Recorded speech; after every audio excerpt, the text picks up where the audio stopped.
Hello, kids. Welcome to your favorite story channel, Tam's Imagination.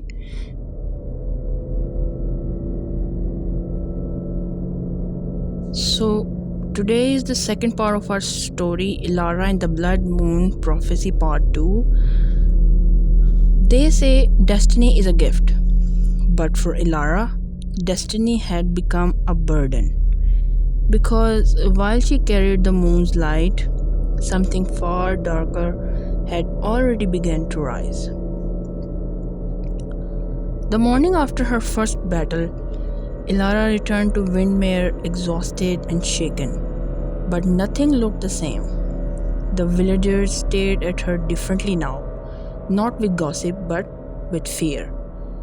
Some whispered, "She carries the mark," others muttered, "She'll bring ruin."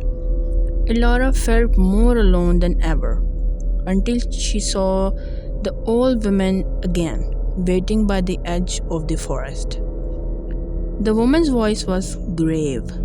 "The moonstone has awakened, and so has he." That night, Elara dreamed. She stood in a black wasteland beneath a red sky. A man shaped shadow rose before her, cloaked in chains. His eyes burned crimson, and his voice slithered like poison. "Little guardian, do you really think a child can stop me?" Elara tried to lift her glowing blade, but in the dream, it crumbled to ash. The Shadow King laughed, and the sound echoed long after she woke. Determined to learn the truth, Elara followed the old woman into the hidden ruins beneath the forest. Ancient carvings told the prophecy. When the blood moon rises, the guardian must stand against the Shadow King, or the kingdom will drown in darkness. But as Elara traced the carvings with her hand, the stone cracked. Dark mist seeped out, alive, hungry.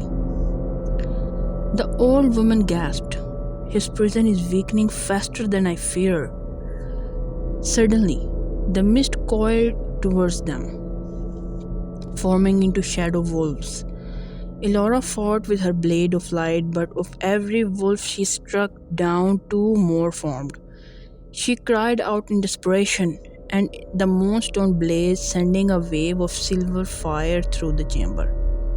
The shadows vanished, but so did the old woman. Only her cloak remained. Elara staggered out of the ruins, trembling.